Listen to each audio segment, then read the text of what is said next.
ఛత్రపతి శివాజీ జన్నత్ చేరుకున్నారు జనా. ఆ దక్కన్ని మన మొఘలాయులు దక్కించుకోవడం ఎంతో దూరంలో లేదు. మరాఠాల సింహం లేనప్పటికీ తన వేటని చావా కొనసాగిస్తాడు. మరాఠా సామ్రాజ్యానికి వ్యతిరేకంగా ఎప్పుడు ఆలోచించినా చీల్చి చెండాడుతాను.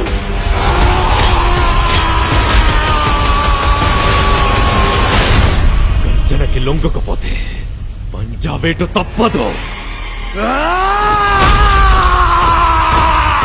ఛత్రపతి సంభాజీ మహారాజ్ కీ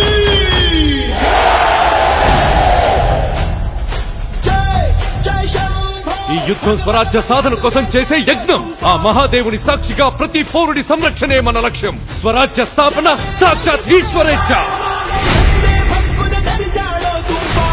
మేము ఔరంగజేబును కలవడానికి వెళ్తున్నాం. కళ్లల్లో కించిత్ చింత కూడా లేదు. భోన్స్లే వంశంలోని ప్రతి మగవారు ప్రళయంతో సమానం. పర్వతాలే అడ్డుకోలేని ధాటిని కంకర్రాలేం చేశారు.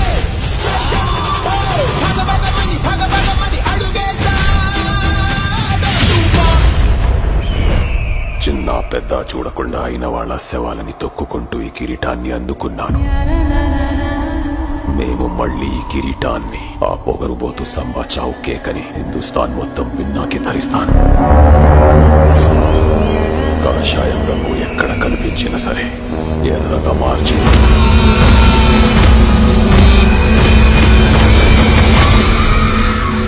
సమయం ఆసన్నమైంది. మెరుపు దాడి చేద్దాం. ఔరంగు నిరంకుశత్వాన్ని కాల్చి బూడిద చేద్దాం. ప్రత్యర్థులు ఎన్ని పండాగాలు పన్నినా సరే ప్రతి వ్యూహాన్ని ఛేదిద్దాం. ఛత్రపతి శివాజీ మహారాజ్ స్వప్నాన్ని సాకారం చేసి తీరుతాం. జై భవానీ. నమః పార్వతీ పతయే. హర హర మహాదేవ్.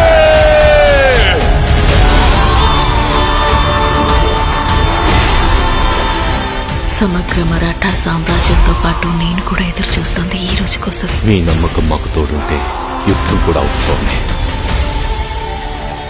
వీడిని ఎలా హింసించాలంటే చావు కూడా వీడిని జాలిపడి చంపాలి. ఆ చావు నా కాలిగట్టి కట్టి రుద్ర తాండవం చేస్తాను. నా చావు ప్రతి మరాఠా ఇంట్లో ఒక శివాజీని ఒక సంభాజీని పుట్టిస్తుంది. కానీ నీ చావు మొఘల్ సామ్రాజ్య పతనానికి పునాది.